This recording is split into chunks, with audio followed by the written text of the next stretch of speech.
Hello friends, हम लोग पढ़ रहे हैं मॉडर्न हिस्ट्री। और मॉडर्न हिस्ट्री में हमारा चल रहा है गांधीवादी युग। जो सबसे इम्पॉर्टेंट पार्ट है उसमें हम क्रम से पढ़ते आ रहे हैं सारी घटनाएं। तो हमने लास्ट टाइम पढ़ा था नेहरू रिपोर्ट। अब हम इसके आगे पढ़ेंगे कि नेहरू रिपोर्ट आने के बाद प्रतिक्रिया क्या आई, कैसे सबने प्रतिक्रिया दी और उसका क्या परिणाम हुआ। तो इससे पहले हम देखते हैं हमारा फैक्चुअल क्वेश्चन। 7 अप्रैल को क्या होता है? 7 अप्रैल को होता है वर्ल्ड हेल्थ डे, विश्व स्वास्थ्य दिवस। देखिए, अभी जो कोरोना महामारी आई इन सब की वजह से अब ये वाला डे हमारा इंपॉर्टेंट हो गया, हेल्थ डे। तो ये याद रखिए कब होता है, 7 अप्रैल को वर्ल्ड हेल्थ डे। तो चलिए फ्रेंड्स, टॉपिक हम स्टार्ट करते हैं। मैंने आपको लास्ट में पढ़ाया था नेहरू रिपोर्ट, जिसमें उन्होंने बताया था कि हमारा संविधान का क्या खाका होगा, है ना, कैसे संविधान होगा। ऐसी रूपरेखा प्रस्तुत की थी मोतीलाल नेहरू ने। तो उसके बाद क्या हुआ, जब ये रिपोर्ट आई ना, तो उसके बाद इस पर खूब सारी प्रतिक्रिया आई। तो नेहरू रिपोर्ट के रूप में देश के भावी संविधान की रूपरेखा का निर्माण राष्ट्रवादी नेताओं की एक महत्वपूर्ण उपलब्धि थी। तो देखिए क्या हुआ कि जब चुनौती दी गई कि भारतीय अपना एक संविधान बनाकर दिखाए, तो उसके रूप में क्या नेहरू रिपोर्ट आई, जो भावी संविधान, जो हमारा संविधान बनने वाला था, उसकी एक रूपरेखा जैसी थी। तो यद्यपि आरंभ में उन्होंने प्रशंसनीय एकता प्रदर्शित की, किंतु सांप्रदायिक निर्वाचन के मुद्दे को लेकर धीरे धीरे उनके बीच विवाद हो गया। मैंने आपको लास्ट में पढ़ाया था कि इस रिपोर्ट में क्या बोला था कि पृथक निर्वाचन ना रखा जाए। ठीक है। तो इससे क्या हुआ कि जो दूसरे संप्रदाय के लोग थे, है ना, उनमें आपस में मतभेद होने लगा। उनमें मतलब लोगों को क्या लगा कि हमारा प्रतिनिधित्व तो ये हटाना चाहते हैं। तो आपस में वो ज़्यादा उनमें भेदभाव हो गया। तो क्या हुआ कि धीरे धीरे उनके बीच विवाद होने लगा। दिसंबर 1927 में मुस्लिम लीग के दिल्ली अधिवेशन में अनेक प्रमुख मुस्लिम नेताओं ने भाग लिया। तो जो मुस्लिम लीग का दिल्ली अधिवेशन हुआ 1927 में, उसमें मुस्लिम नेताओं ने भाग लिया। उन्होंने 4 मांगों को संविधान में जोड़ने की बात कही। उन्होंने कहा कि हमारी 4 मांगे जोड़ लीजिए। क्या मांगा उन्होंने? उन्होंने कहा पहला, सिंध को एक अलग राज्य बनाया जाए। जो सिंध था हमारा पश्चिम में, तो उन्होंने कहा इसको एक अलग राज्य बना दिया जाए। उत्तर पश्चिम सीमांत प्रांत को वही दर्जा दिया जाए जो अन्य प्रांतों को मिला हुआ है। तो इन्होंने कहा जो उत्तर पश्चिम सीमांत प्रांत था, उसको अन्य प्रांत की तरह दर्जा मिले, एक अलग प्रांत का, है ना। केंद्रीय विधायिका में मुस्लिमों को 1/3 प्रतिनिधित्व मिले। और ये लोग चाहते थे कि मुस्लिमों का प्रतिनिधित्व हो ताकि वो अपनी बात रख पाए। ऐसा ना हो, उन्हें डर था कि कहीं हम अपने मतलब पिछड़ ना जाए। पंजाब और बंगाल में प्रतिनिधित्व का अनुपात आबादी के अनुरूप हो तथा अन्य प्रांतों में मुस्लिमों के लिए सीटों का मौजूदा आरक्षण बरकरार रहे। तो उन्होंने कहा कि जो मुस्लिम है उनका आरक्षण रहना चाहिए। ठीक है। और बंगाल और पंजाब में प्रतिनिधित्व का अनुपात आबादी के अनुरूप हो, मतलब जो जिस धर्म का जितनी आबादी है उसको उतना प्रतिनिधित्व मिले, ऐसा ये चाहते थे। तो देखिए क्या हुआ, दिसंबर 1928 में नेहरू रिपोर्ट की समीक्षा हेतु एक सर्वदलीय सम्मेलन का आयोजन किया गया। ठीक है, एक सम्मेलन बुलाया गया। उपरोक्त मांगों को लेकर मतदान की प्रक्रिया। तो देखिए फ्रेंड्स क्या हुआ, उपरोक्त मांगों को लेकर मतदान की प्रक्रिया शुरू होते ही जिन्ना ने प्रस्ताव ठुकरा दिया।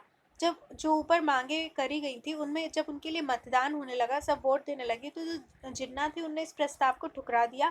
परिणाम था मुस्लिम लीग सर्वदलीय सम्मेलन से अलग हो गई तथा मोहम्मद अली जिन्ना, मोहम्मद शफी और आगा खा के गुट से जाकर मिल गए।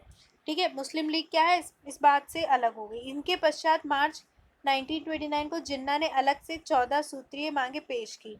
तो इसके बाद क्या हुआ, जिन्ना ने अपनी 14 सूत्रीय मांगे पेश करी कि ये हमारी 14 मांगे हैं, आप इनको मान लीजिए। यहीं से आधुनिक भारतीय इतिहास में ब्रिटिश द्वारा बोया गया सांप्रदायिकता का बीज पेड़ का रूप धारण किए हुए सामने आया। तो यही से क्या हुआ कि सांप्रदायिकता फैलना ज़्यादा स्टार्ट हो गई। और एक्चुअली जो ब्रिटिश थे वो चाहते यही थे कि सांप्रदायिकता फैले, ये लोग अलग हो जाएं तो हमारी बात का एक साथ मिलकर विरोध ना करें, जिससे हमें ज़्यादा प्रॉब्लम ना हो। जिसका फल भारत विभाजन के रूप में सामने आया। तो क्या थी जिन्ना की 14 सूत्रीय मांग? संविधान का भावी रूप संघीय हो तथा प्रांतों को अवशिष्ट शक्तियां प्रदान की जाए।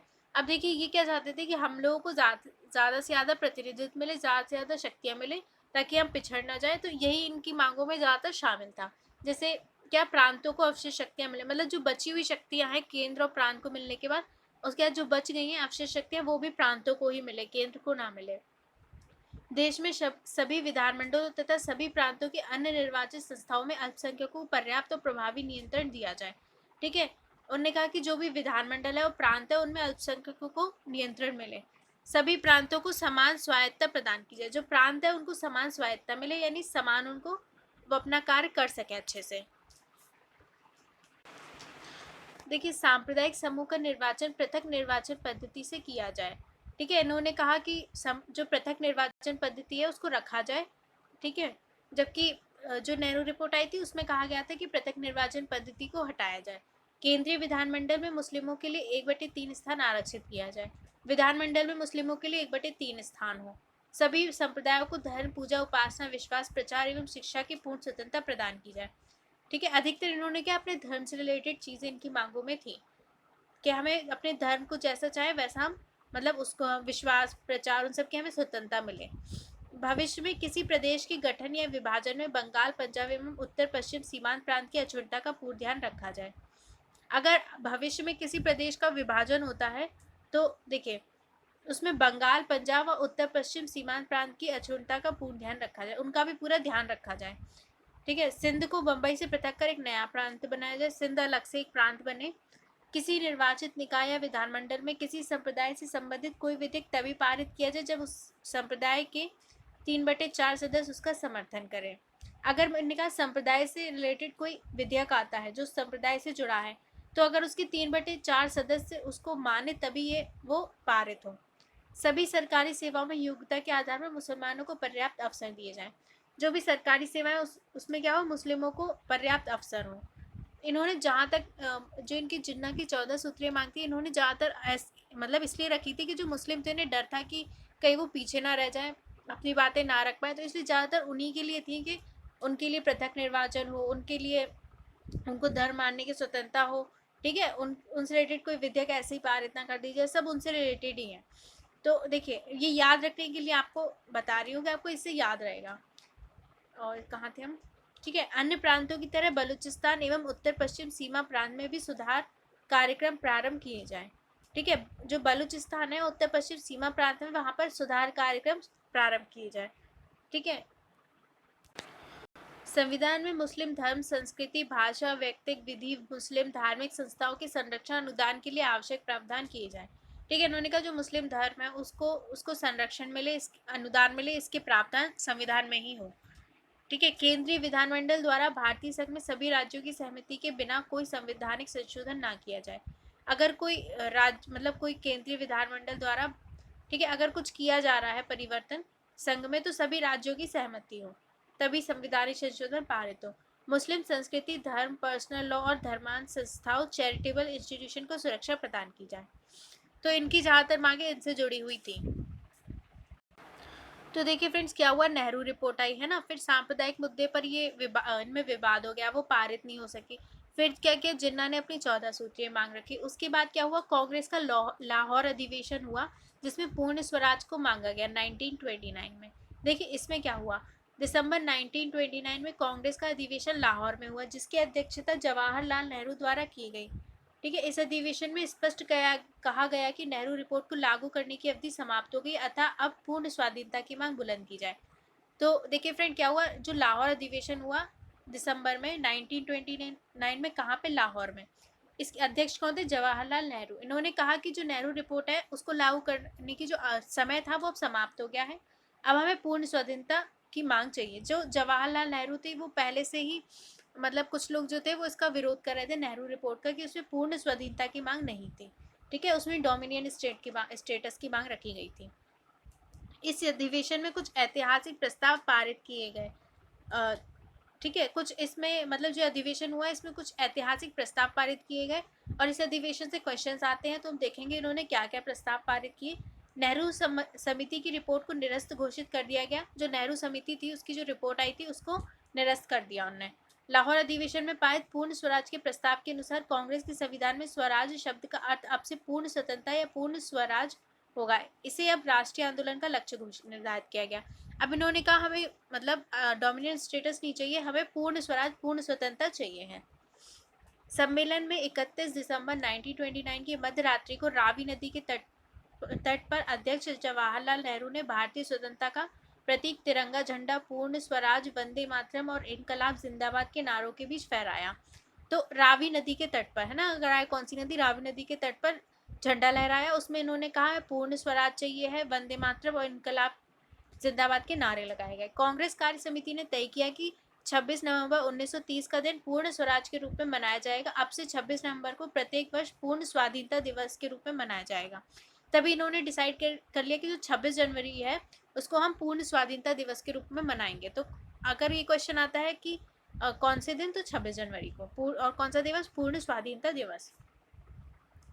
कांग्रेस कार्यकारिणी समिति ने लाहौर अधिवेशन में ही गांधी जी को यह अधिकार दिया कि वे देश में सविनय अवज्ञा सिविल नाफरमानी आंदोलन छेड़े।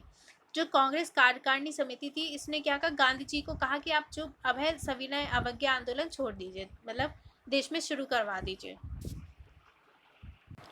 तो देखिए फ्रेंड्स, क्या क्या हुआ उसके बाद? गांधी जी जो थे, उन्होंने क्या हुआ, 11 सूत्रीय मांग रख दी। ठीक है, इन्होंने 11 सूत्रीय मांग रख दी, इन्हें जानबूझ कर रखी। ये चाहते थे कि ये अगर मांग पूरी करती है सरकार तो हम अपना आंदोलन नहीं छेड़ेंगे, वरना मतलब वो ऐसा कह सकते थे कि आपने हमारी मांगे नहीं मांगी, इसलिए अब हम आंदोलन छेड़ रहे हैं। तो इसलिए इन्होंने पहले मांग रखकर देखा कि क्या प्रतिक्रिया आती है। तो गांधी जी द्वारा प्रस्तुत 11 सूत्रीय मांगे 31 जनवरी 1930 में क्या थी? गांधी जी ने वायसराय लॉर्ड इरविन तथा ब्रिटिश प्रधानमंत्री रैमजे मैकडॉनल्ड के सम्मुख 31 जनवरी 1930 को 11 सूत्रीय मांगे रखी, जो निम्नलिखित थी। किसके समक्ष रखी गई? लॉर्ड इरविन और ब्रिटिश प्रधानमंत्री रैमजे मैकडॉनल्ड के सम्मुख। तो इनने मांग क्या करी थी? गांधी जी ने सेना के व्यय तथा सिविल सेवा के वेतनों में 50% की कटौती की जाए। तो जो सेना में जितना व्यय हो रहा था, देखिए अब जो ब्रिटिश की सेना थी वो किससे लड़ने के काम आती थी? वर्ल्ड वार में उनको लड़ा रहे हैं, है ना, या फिर भारतीयों के विरुद्ध ही लड़ रहे हैं, तो उनका, इसलिए उन्होंने कहा सेना का जो व्यय है उसको कम किया जाए। डाक आरक्षण बिल पास किया जाए, पूर्ण शराबबंदी की जाए, राजनीतिक बंदी जो है उनको रिहा किया जाए। ठीक है, जो मतलब लड़ रहे हैं स्वतंत्रता के लिए, राजनीतिक बंदी उनको रिहा कर दिया जाए। आपराधिक गुप्तचर विभाग में सुधार हो, हथियार कानून में सुधार करके आत्मरक्षा हेतु भारतीयों को बंदूक इत्यादि के लाइसेंस की स्वीकृति प्रदान की जाए। इन्होंने कहा कि भारतीयों को जो है अपनी खुद की रक्षा के लिए बंदूकों रखने की इजाजत हो। ठीक है, रुपया स्टर्लिंग के विनिमय अनुपात को घटाकर 1 शिलिंग 4 पैंस करना। देखिए जो विनिमय अनुपात जो अभी भी होता है, ठीक है, रुपए का जो था वो स्टर्लिंग के उसमें 1 शिलिंग 4 पैंस घटा दिया जाए। वस्त्र उद्योग को संरक्षण प्रदान किया जाए। देखिए वस्त्र उद्योग, ज़्यादातर जो भारतीय थे वो वस्त्र उद्योग से जुड़े हुए थे, इसलिए उन्होंने कहा कि वस्त्र उद्योग को संरक्षण दें। भारतीय समुद्र तट केवल भारतीयों के लिए आरक्षित हो। भूमि कर में कटौती हो तथा उस पर काउंसिल का नियंत्रण हो। नमक कर तथा नमक पर सरकारी एकाधिकार समाप्त करना। देखिए जो इनकी मांगे थी ज़्यादातर अपने देश के लिए थी। ठीक है, अब और क्या कुछ औद्योगिक रूप से भी मांगे थी जो इन्होंने रखी थी। तो देखिए फ्रेंड्स, क्या हुआ कि गांधी जी की इन मांग पर सरकार ने कोई सकारात्मक रूप नहीं अपनाया। ऑब्वियसली गांधी जी की जो ऐसी मांग थी तो सरकार क्यों अपनाती, है ना, अपना ही नुकसान क्यों करती। तो फलतः 14 फरवरी 1930 को साबरमती में कांग्रेस कार्यकारिणी समिति की एक बैठक में गांधी जी के नेतृत्व में सविनय अवज्ञा आंदोलन चलाने का निश्चय किया गया। तो गांधी जी ने कहा कि अभी हमारी मांग नहीं मान रहे हैं तो हम सविनय अवज्ञा आंदोलन चलाएंगे। ठीक है, धातव की इन 11 सूत्रीय मांगों को गांधी जी द्वारा अपने पत्र यंग इंडिया में प्रस्तुत किया गया। अगर ये क्वेश्चन आए कि इन मांगों को कहाँ दिया गया, तो यंग इंडिया में दिया गया। फ्रेंड्स, नेक्स्ट जो टॉपिक होगा हमारा वो सविनय अवज्ञा आंदोलन। इसको हम नेक्स्ट अपने जो हम जब मैं आपको पढ़ाऊंगी मॉडर्न हिस्ट्री का टॉपिक, तो उसमें आपको ये पढ़ाऊंगी सविनय अवज्ञा आंदोलन। तब तक के लिए थैंक यू।